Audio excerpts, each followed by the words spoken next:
जय हिंद साथियों, स्वागत है आप सभी लोगों का एक बार फिर से आपके अपने चैनल जन कवि जय हो में।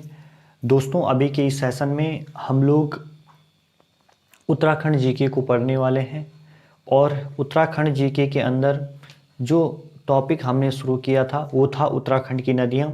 और उसी क्रम में आज जो हम टॉपिक पढ़ेंगे उसका नाम है यमुनोत्री नदी तंत्र। ठीक है, तो हेडिंग डाल दीजिए आप सबसे पहले, यमुनोत्री नदी तंत्र।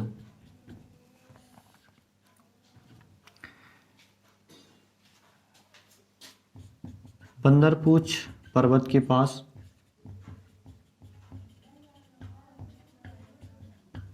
है आपका यमुनोत्री हिमनद, और यही क्या है, यमुना नदी का क्या है, उद्गम स्थल है। तो यहाँ से यमुना नदी निकलती है।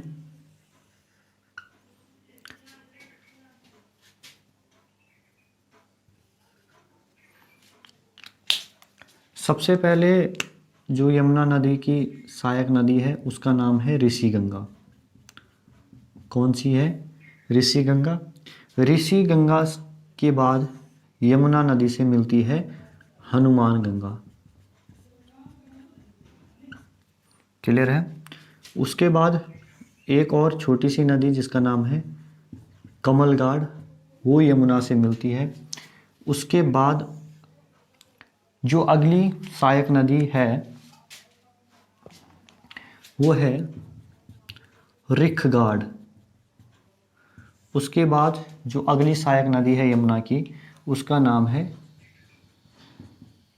कृष्णागाड़।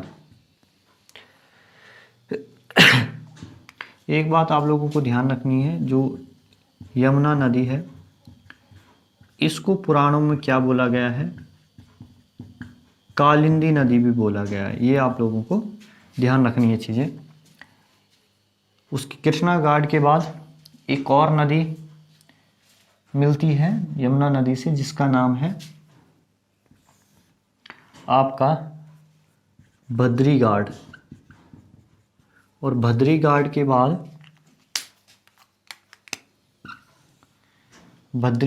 बाद आगे बढ़ते हुए इस नदी के साथ एक और नदी मिलती है जिसका नाम है गडोकी घाट। क्या नाम है?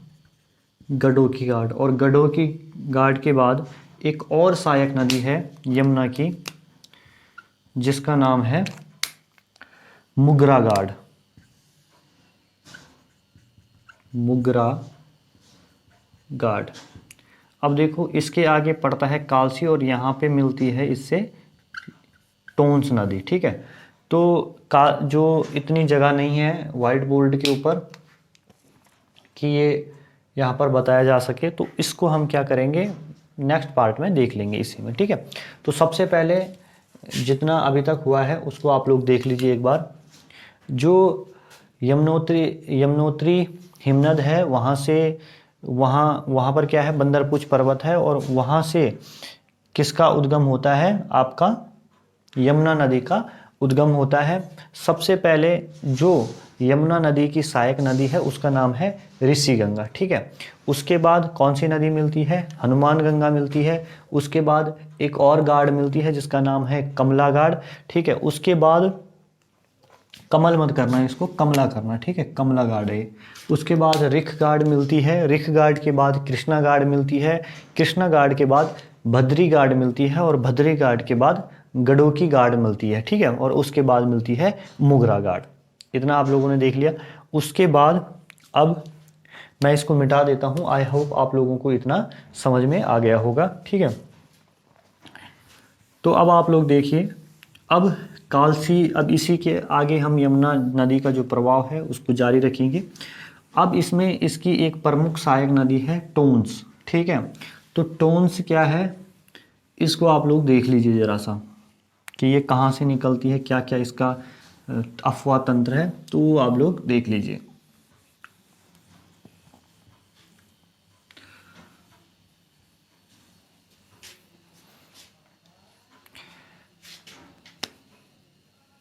इसको भी मैं यहाँ से कर लूँगा। यहाँ तक हमने ला दी थी किसको, हमने ला दिया था यमुना नदी को, ठीक है, जिस तरीके से भाई। तो अब आप लोगों को ध्यान रखना है, जो टोंस नदी जो है वो दो नदियों के मिलने से बनी है, ठीक है। एक तो है रुपिन, एक है सुपिन, ठीक है। अब जो ये रुपिन नदी है ये निकलती है डोडरा क्वार क्षेत्र एचपी से, हिमाचल प्रदेश से, ठीक है। अब देखो हिमाचल प्रदेश से जो नदी निकलती है उसको आप लोगों को कैसे ध्यान रखना है कि रुपिन है ना, तो जो हिमाचल के लोग रहते हैं वो काफ़ी सुंदर होते हैं, ठीक है। तो आप लोग ध्यान रखना कि हिमाचल के लोग क्या होते हैं, सुंदर होते हैं। तो वहाँ से कौन सी नदी निकलती है, रुपिन और सुपिन। अगर कभी ऑप्शन में आ गया कि हिमाचल से कौन सी नदी निकलती है जो मिलकर क्या बनाती है, टोंस नदी बनाती है, तो आपको रखना है ध्यान रुपिन नदी, ठीक है। रुपिन क्यों, क्योंकि वहाँ के लोग कैसे होते हैं, रूपवान होते हैं, सुंदर होते हैं, ठीक है। तो आप लोग रुपिन नदी और सुपिन नदी ध्यान रखोगे। अब जहाँ जिस स्थान पर ये मिलती है, ठीक है, जिस स्थान पर ये रुपिन और सुपिन नदी मिलती है उस स्थान का नाम है दोस्तों क्या, नटवार त्यूनी, ठीक है। अब जो ये नदी है, ध्यान से देखना आप लोग, जो ये नदी है तो ये अब क्या बन गई, टोंस नदी है। कुछ जगह तक, कुछ स्थान तक ये तमसा नदी के नाम से भी जानी जाती है। किस नदी के नाम से जानी जाती है, तमसा नदी के नाम से जानी जाती है। उसके बाद आप लोग थोड़ा सा आगे बढ़े तो इसी नदी पर आपसे पूछेगा, ठीक है, ध्यान रखना इस बात का, इसी नदी पर बना हुआ है कोटी बांध, ठीक है। कोटी बांध किस नदी पर बना है, तो आपको ध्यान रखना है बना है टोंस नदी पर, ठीक है। इतना हो गया। उसके बाद आप थोड़ा सा और आगे बढ़े तो इसी टोंस नदी पर बना हुआ है इच्चारी बांध, ठीक है। तो आपसे पूछेगा कि इच्चारी बांध किस नदी पर बना हुआ है, तो वो भी आपका टोंस नदी पर बना हुआ है। क्लियर है। अब देखिए उसके बाद आप लोग थोड़ा सा और आगे बढ़ोगे तो इसी नदी पर एक और परियोजना है, ठीक है, एक और बांध है जिसका नाम है किसाऊ परियोजना, ठीक है, किसाऊ बांध परियोजना, ठीक है। बांध को या परियोजना को कोई बात नहीं, एक ही चीज है, ठीक है। इतनी सी चीज आप लोगों ने देख ली। अब इतना हो गया और अब मिल जाती है यमुना से, कहां पर, इसका जो मिलन होता है यमुना से वो होता है कालसी नामक स्थान पर, ठीक है। किस स्थान पर मिलन होता है यमुना से, आप लोगों को ध्यान रखना है, कालसी पे क्या हो जाता है, मिलन हो जाता है यमुना से, ठीक है। तो अब आपसे एक तो पूछेगा कि जो ये टोंस है इसकी कुल लंबाई कितनी है, ठीक है, ये ऐसा पूछा जा सकता है एग्जाम में। तो आपको ध्यान रखना है कि टोंस की जो लंबाई है वो कितनी है, 148 किलोमीटर है। कितनी है, 148 किलोमीटर है। दूसरा प्रश्न क्या पूछता है कि यमुना की लंबाई कितनी है। यमुना की लंबाई अगर आपसे पूछी जाती है तो यमुना की जो टोटल लंबाई है वो है 136 किलोमीटर। कहां से कहां तक, 136 किलोमीटर है। कहां से, आपके यमुनोत्री ग्लेशियर से लेकर जहां से ये राज्य से बाहर होती है, धालीपुर जो क्षेत्र है यूपी में पड़ता है, वहां पे ये राज्य से बाहर होती है, तो वहां तक इसकी लंबाई कितनी है, 136 किलोमीटर, ठीक है। उसके बाद आप लोग थोड़ा सा आगे बढ़े इस तरीके से। अब देखिए टोंस मिल गई, इसके साथ इसकी एक सहायक नदी बन गई टोंस, और टोंस के बाद इस नदी पर अब यमुना नदी है, ये यमुना नदी तंत्र है, ठीक है, देख लेना आप। तो इस नदी पर बना हुआ है डाग पत्थर बैराज, ठीक है। कौन सा बैराज, डाग पत्थर बैराज बना हुआ है। और इसी बैराज से क्या होती है, एक धारा यमुना की निकाली गई है, ठीक है। जो नहर, धारा बोले या नहर बोले, उस नहर का नाम है शक्ति नहर, और ये कहाँ जाती है, ये जाती है विकास नगर की तरफ, ठीक है। ये आप लोगों को ध्यान रखना। और किस चीज़ का काम करती है, वहाँ सिंचाई का काम करती है। उसके बाद आप लोगों को ध्यान रखना है आसन बैराज, ठीक है। आसन बैराज अगर आपसे पूछता है किस नदी पर बना हुआ है, तो वो भी आप लोगों का किस नदी पर बना हुआ है, यमुना नदी पर बना हुआ है। वो कहाँ है, रायपुर में, रायपुर के आसपास है, ठीक है, मंडी वाला जो क्षेत्र पड़ता है वहाँ पर। उसके बाद आसन बैराज आप लोगों ने देख लिया। उसके बाद आप लोगों को ध्यान रखना है कि अब क्या हो जाती है, ढालीपुर यूपी के पास यमुना क्या हो जाती है, राज्य से बाहर चली जाती है, ठीक है। और अगर आपसे पूछे कि पूरी लंबाई कितनी है इंडिया में पूरी लंबाई कितनी है यमुना की, तो आपको रखना है 1384 किलोमीटर, ठीक है। ये लंबाई आप लोगों को ध्यान रखनी है। आई होप आप लोगों को चीज़ें समझ में आ रही होगी। और यहाँ पर ये हमारा क्या हो जाता है, यमुना नदी तंत्र काफ़ी छोटा था और फिनिश हो जाता है हमारा यमुना नदी तंत्र, ठीक है। तो एक बार हम लोग पूरे का इसका ओवरव्यू ले लेते हैं। तो देखना, आज मैं आप लोगों को एक स्टोरी भी सुनाऊंगा, ठीक है, और काफ़ी अच्छी लगेगी आप लोगों को, आशा रखता हूँ मैं ऐसी। तो देखना यार कि जो सबसे पहले जो अभी हमने इस चीज़ पे किया है, थोड़ा टोंस नदी का जो अफवाह तंत्र है उसको देख लेते हैं। तो जो रुपिन नदी है वो निकलती है हिमाचल प्रदेश के डोडरा क्वार क्षेत्र से, और जो सुपिन नदी है वो निकलती है, भूल गया था मैं यहाँ पे लिखना, सुपिन नदी जो है वो निकलती है कहाँ से, आपके बंदरपूछ पर्वत के पास ही पड़ता है एक स्वर्गारोहिणी ग्लेशियर, ठीक है। स्वर्गारोहिणी हिमनद करना या ग्लेशियर करना, स्वर्गारोहिणी हिमनद से निकलती है आपकी सुपिन नदी, ठीक है। सुपिन कहाँ से निकलती है, स्वर्गारोहिणी हिमनद से निकलती है। और नटवार जो त्यूणी वाला क्षेत्र है देहरादून के अंदर, वहाँ पर क्या होती है, मिल जाती है किससे, रुपिन और सुपिन आपस में मिल जाती है और मिलकर ये क्या बनाती है, टोंस नदी बनाती है। जो यही जो टोंस नदी है यही क्या करती है, आपके हिमाचल और उत्तराखंड का बॉर्डर को भी यही नदी तय करती है। उसके अलावा जो ये टोंस नदी है कुछ यहाँ तक, ठीक है, ये यहाँ के आसपास तक कुछ क्षेत्र तक किस नाम से जानी जाती है, तमसा के नाम से भी जानी जाती है, और आगे ये टोंस के नाम से आगे बढ़ती है। उसके अलावा आप लोगों को ध्यान रखना है जो कोटी बांध है, ठीक है, कोटी बांध है वो किस नदी पर बना हुआ है। वैसे मैं बांध जितने भी होंगे उत्तराखंड के उनको अलग से पढ़ाऊंगा, लेकिन यहाँ पर जितना संभव था मैंने बताया, ठीक है। कोटी बांध आपका टोंस नदी पर है, इचारी बांध आपका टोंस नदी पर है, किसाऊ बांध परियोजना भी आपकी कहाँ पर है, टोंस नदी पर है। उसके अलावा आप लोगों को ध्यान रखना है कि जैसे ही कालसी का स्थान आ जाता है तो टोंस किससे मिल जाती है, टोंस आपका मिल जाती है किसे, टोंस मिल जाती है आपकी यमुना से, ठीक है, कालसी के पास। उसके बाद आप लोगों को ध्यान रखना है आगे पड़ता है डाक पत्थर बैराज, और डाक पत्थर बैराज से एक नहर निकाली गई है जिस नहर का नाम है शक्ति नहर, जो विकास नगर वाले क्षेत्रों में क्या करती है, सिंचाई का काम करती है।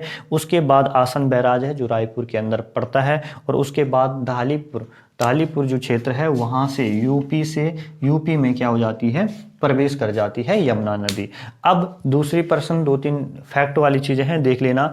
अगर आपसे पूछता है कि टोंस की लंबाई कितनी है, तो टोंस की लंबाई है 148 किलोमीटर, कितनी, 148 किलोमीटर। आपसे पूछा जाता है कि यमुना की लंबाई कितनी है, तो वो है 136 किलोमीटर। अगर आपसे पूछा जाता है कि इंडिया के अंदर जो यमुना है उसकी टोटल लंबाई कितनी है, तो इंडिया में यमुना की जो टोटल लंबाई है वो है आपका 1384 किलोमीटर। इतनी सी बात थी दोस्तों यमुना नदी तंत्र में। आई होप आप लोगों को चीज़ें समझ में आ गई होगी, ठीक है। अब देखो, अब हम थोड़ा सा कल की बात कर लेते हैं दोस्तों, ठीक है। कल शनिवार है। अब मैं आप लोगों के सामने पूरा का पूरा एक शेड्यूल रखने वाला हूँ, ठीक है, कि किस तरीके से अब हम आगे चीज़ों को करेंगे। अब देखो सैटरडे है कल, तो सैटरडे के दिन मैंने ये प्लान किया है कि हर सैटरडे को मैं जिला सीरीज की एक वीडियो आप लोगों के लिए लेके आऊँगा। अभी देखो, जिन लोगों ने पुरानी जिला सीरीज की वीडियो नहीं देखी है वो प्लीज़ उन वीडियोस को भी देख लेना, ठीक है। और वो पीपीटी के माध्यम से आप लोगों को करवाई गई है और बहुत ही यूनिक चीज़ें आप लोगों को उनमें मिलेगी, ठीक है। तो देख लेना हम लोग किस तरीके से अब आगे बढ़ेंगे। एक तो हम लोग उत्तराखंड जीके को कर रहे हैं और दूसरा हम कर रहे हैं हिंदी को। ये 2 सब्जेक्ट हो गए। इन 2 सब्जेक्ट को हम कब कब करते हैं, कब कब करेंगे? आपके सोमवार से लेकर शुक्रवार तक। शुक्रवार तक हफ्ते में इनकी क्लास चलेगी। कब? सोमवार से शुक्र, ठीक है। सोम से शुक्र चलेगी आपकी जी की 2 क्लास आएगी, एक उत्तराखंड जीके की और एक हिंदी की। और ये क्रम तब तक चलता रहेगा जब तक ये कंप्लीट नहीं हो जाती है। जब उत्तराखंड जीके खत्म हो जाएगा तो उसके स्थान पर जीएस वाला पार्ट से कोई भी वीडियो होगा जीएस का, उसे हम अपलोड कर लेंगे। जैसे हमने हिस्ट्री के वीडियोस अपलोड, हिस्ट्री सब्जेक्ट हमने पकड़ लिया और उसके वीडियोस हम अपलोड करने लगे। जब हिंदी खत्म हो जाएगा तो उसके स्थान पर अन्य सब्जेक्ट। अब रही बात कि शनिवार को क्या होगा। शनिवार को दोस्तों ये होगा कि शनिवार को सिर्फ एक वीडियो आएगी और वो आएगी डिस्ट्रिक्ट सीरीज की, जिला सीरीज की आएगी एक वीडियो। और एक ही वीडियो में एक जिला कंप्लीट करने की हम क्या करेंगे, कोशिश करेंगे, ठीक है। एक जिला हम शनिवार को क्या करेंगे, हर शनिवार को फिनिश करेंगे। इतना हो गया। अब दूसरी चीज, अब रविवार को क्या होगा? रविवार को क्या होगा? रविवार को दोस्तों होगा करंट अफेयर। करंट अफेयर होगा और एक करंट अफेयर तो होगा इंडिया लेवल का और एक होगा उत्तराखंड लेवल का। 2 क्लासेस आपको मिलेगी रविवार को, ठीक है। एक सुबह के टाइम पे आएगी और एक शाम के टाइम पे आएगी। अब इन करंट अफेयर के अंदर आप लोग एक ध्यान रखना कि जो हम लोग करंट अफेयर पढ़ेंगे, हम लोग 1.5 साल का करंट अफेयर पढ़ेंगे, ठीक है। 1.5 साल का, 1.5 साल से मतलब कि हम लोगों ने जनवरी 2020 से लेकर, ठीक है, जनवरी 2020 से लेकर और आपके पूरा जून 2021 तक का करंट अफेयर हमने कवर करना है, ठीक है। तो इसकी लगभग देखो, ऐसा नहीं कि एक ही क्लास में हो जाएगा वो, ठीक है। तो हर संडे को उसकी क्लासेस होती रहेगी और अगर 5 या 6-7 संडे भी हमारे, जब तक 42 दिन भी, अगर 42 दिन बाद भी एग्जाम होता है तो 7 छक्का 42, ठीक है। तो ये लगा लीजिए आप लोग कि 7-8 क्लासेस हो जाएंगी करंट अफेयर की, उत्तराखंड की 7 और किसकी, आपके इंडिया वाले करंट अफेयर की 7 क्लासेस। तो 7-7 क्लासेस अगर वो 40-40, 50-50 मिनट की भी होती है तो आप लोग लगा लीजिए कि पूरे के पूरे जो चीज़ें हैं उनके अंदर कवर हो जाएगी, ठीक है। अब हो सकता है कि इंडिया के जीएस में ज़्यादा चीज़ें हो, उत्तराखंड के जीएस में कम हो, तो कोई पहले कंप्लीट हो जाए तो उसकी जगह हम उसी जीएस को कर लें। तो इस तरीके से हम लोग आगे बढ़ने वाले हैं दोस्तों, ठीक है। और 15 जुलाई तक तो आप लोग ये चीज़ मानिए कि सिर्फ और सिर्फ आपको उत्तराखंड जीके और हिंदी की क्लास मिलेगी। कैसे? पूरी की पूरी तरीके से आप लोगों को किस रूप में, सिलेबस के अकॉर्डिंग, ठीक है। क्योंकि सिलेबस से अकॉर्डिंग पढ़ने में ये फ़ायदा है कि आप लोगों को एक कॉन्फिडेंस बिल्डअप होगा कि हाँ यार हमने इतना कंप्लीट कर लिया है, अब हमारा इतना बाकी है। चलिए, इतनी सी चीज़ें थी। तो अब मैं आप लोगों को आज एक मोटिवेशनल स्टोरी सुनाने वाला हूँ, ठीक है।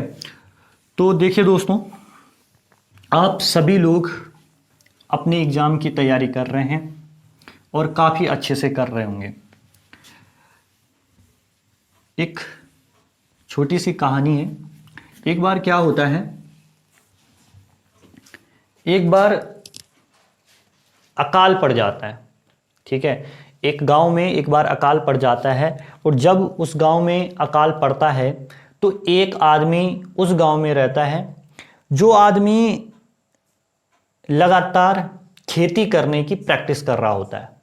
ठीक है, वो क्या कर रहा होता है, खेती की प्रैक्टिस कर रहा होता है, कुछ ना कुछ अपने खेतों में काम कुम करते रहता है।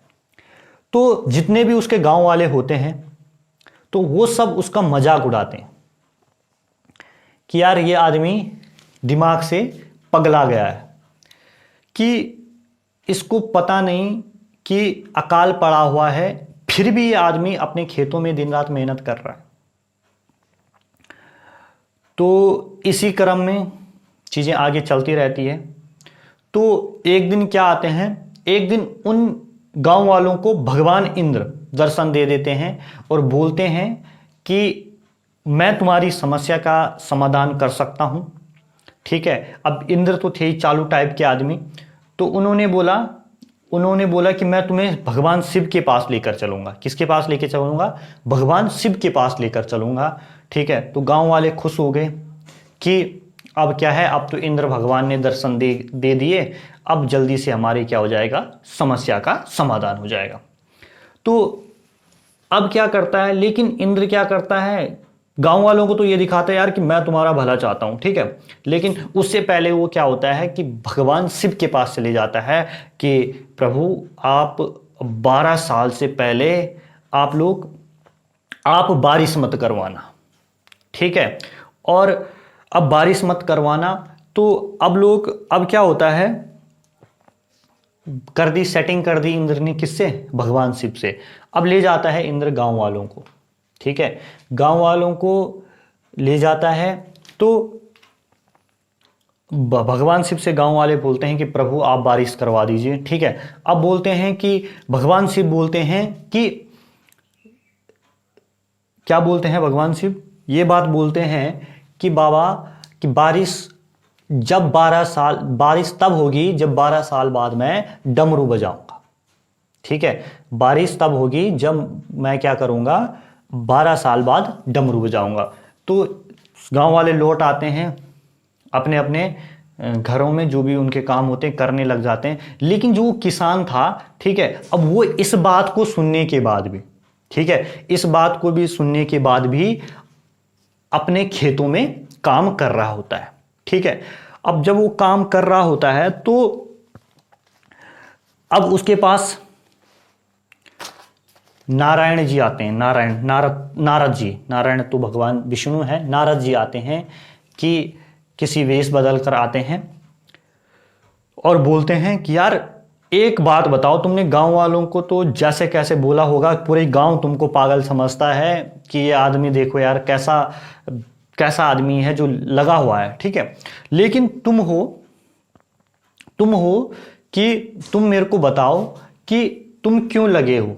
तो वो आदमी बोलता है कि देखो प्रभु ऐसी बात है कि बारिश तो होनी है। ठीक है, बारिश तो नारद जी होनी है, कहीं 12 साल तक। ठीक है, 12 साल तक लोग तो, बाकी लोग क्या कर रहे हैं, 12 साल का वेट कर रहे हैं। लेकिन अगर मैं 12 साल तक वेट करता हूं, कुछ नहीं करता हूं, तो हो सकता है कि मैं खेती करना ही भूल जाऊं, और अपने अभ्यास, अगर जब मेरे को अभ्यास नहीं होगा तो मैं, जाहिर सी बात है, मैं उस चीज को भूल जाऊंगा। अब नारद जी सोच में पड़ जाते हैं और नारद जी वहां से चले जाते हैं। अब नारद जी को बातें इधर से उधर करने का शौक तो है ही, पता ही आप लोगों को। अब नारद जी चले जाते हैं किसके पास, माता पार्वती के पास। और जब माता पार्वती के पास बोलते हैं कि माता एक बात बताऊं आपको, पार्वती माँ बोलती है हाँ बताओ, कि माता एक चीज है, एक आदमी है उस गांव में जहां अभी अभी भगवान शिव कमिटमेंट करके आए हैं कि 12 साल बाद मैं डमरू बजाऊंगा और डमरू बजाते ही बारिश हो जाएगी। तो वहां एक आदमी है, वो क्या कह रहा था कि मैं क्या कर सकता, वो एक आदमी है जो लगा हुआ है खेती में, और उसने बोला कि अगर मैं खेती नहीं करूंगा, भले मेरे यहाँ कुछ हो चाहे ना हो, लेकिन अगर नहीं करूंगा तो मैं भूल जाऊंगा। तो माता पार्वती के अंदर एक चीज बैठ जाती है, एक बात बैठ जाती है, वो बैठती है यार कहीं भगवान शिव ने भी, अगर उन्होंने 12 साल का इंतजार किया और कहीं डमरू बजाना ही भूल दिया तो। अब जब ये बात बैठ जाती है तो ये बात अब जाती है माता पार्वती भगवान शिव के पास, तो बोलती है कि एक चीज बताओ, अगर आपने 12 साल तक डमरू नहीं बजाया तो हो सकता है कि आप क्या करो, ठीक है, आप क्या करो, आप डमरू बजाना ही भूल जाओ, ठीक है। अब देखो इन बातों के बाद इन टाइम को हो चुका था 3-4 साल, ठीक है, 12 साल नहीं हुए थे, 3-4 साल हो गए थे यार। अब उस भगवान शिव ने बोला यार 3-4 साल हो गए, भगवान शिव के मन में शंका पैदा हो गई कि यार कहीं मैं सच में, कहीं मैं भी तो भूल तो नहीं जाऊंगा, या भूल तो नहीं गया। अरे बोलता है नारद यार जरा ला उसको, मेरे डमरू को ला, ठीक है। तो भगवान शिव करते हैं ट्राई डमरू अपना, ठीक है, और जैसे ही वो ट्राई करते हैं डमरू बजने लग जाता है और बारिश हो जाती है। अब जो धरती पर जो किसान है वो क्या हो जाता है, वो शॉक्ड हो जाते हैं, यार भगवान शिव ने तो 12 साल बोला था, ठीक है। अब 12 साल बोला था, अब देखो बाकी के जो लोग थे, अब बारिश हो गई, ठीक है, और उस आदमी ने अपनी यहाँ फसल लगाई थी, जो वो धरती पर किसान था, तो उसकी फसल क्या हो जाती है, उग जाती है, ठीक है। लेकिन बाकी लोगों ने फसल लगाई नहीं थी और ना वो प्रैक्टिस में थे, तो उस किसान को कितना फायदा हो जाता है, उस सिंगल आदमी को, जिसको पूरा गांव क्या समझता था कि ये आदमी पागल है, ठीक है। तो इस तरीके से अब देखो उस आदमी की फसल हो गई, ठीक है। अब देखो कहानी को सुनाने का जो पूरा का पूरा मेरा मोटो था वो ये था कि अगर आप लोग अभी इस पैंडेमिक की सिचुएशन में, ठीक है, ये आपदा है, इस सिचुएशन में, इस कोरोना काल में, देखो आपको पता है कि सारी भर्तियां, सारी वैकेंसी पीछे जा चुकी है और किसी को पता नहीं है कि कब वैकेंसी आएगी, कब हमारे एग्जाम होगी, क्या होगा, कैसे होगा, किसी को कुछ नहीं पता, ठीक है। अब बहुत सारे लोग उस गांव के लोगों की तरह है कि जो लोग क्या कर रहे हैं, अरे छोड़ो ना, जब वैकेंसी आएगी, जब नोटिफिकेशन आएगा तब तैयारी करेंगे, तब पढ़ेंगे, तब चीजों को करेंगे, तब नोट्स बनाएंगे, तब रिवीजन करेंगे, सब कुछ तब कर लेंगे। लेकिन कुछ स्टूडेंट उस एक किसान की तरह भी है जो अभी अपनी प्रैक्टिस को जारी रखे हुए हैं, ठीक है, और यही प्रैक्टिस उनकी क्या बन रही है, उस फसल बनने का काम कर रही है, ठीक है। तो कहने का मतलब यह है दोस्तों कि आप लोग इस पैंडेमिक के सिचुएशन में अपनी तैयारी को बिल्कुल मत छोड़िए, निरंतर रूप से जैसा आप पहले पढ़ रहे थे उसी तरीके से आप लोग अपने कर्तव्य पथ पर गतिमान रहिए। तो आप लोगों को जब भी ये एग्जामिनेशन रूपी डमरू बजेगा, ठीक है, आयोग के संतोष बडोनी जो शिव है हमारे, ठीक है, वो जब उस डमरू को बजाएंगे तो आप लोगों को बहुत सारी चीजें देखने को मिलेगी और आपकी फसल जरूर और रंग लाएगी, आपकी फसल सबसे ज्यादा होगी और आप सक्सेस तक पहुंचे होंगे, ठीक है। तो दोस्तों बस आज की वीडियो में इतना ही है। अगर आप लोगों को वीडियो अच्छी लगी तो लाइक कर लेना, सब्सक्राइब कर लेना, शेयर कर लेना, ठीक है, और इन बातों को ज़्यादा से ज़्यादा लोगों तक जरूर पहुंचाने की कोशिश करना। बाकी मिलते हैं आप सभी लोगों को नेक्स्ट वीडियो में अपनी, ठीक है। आप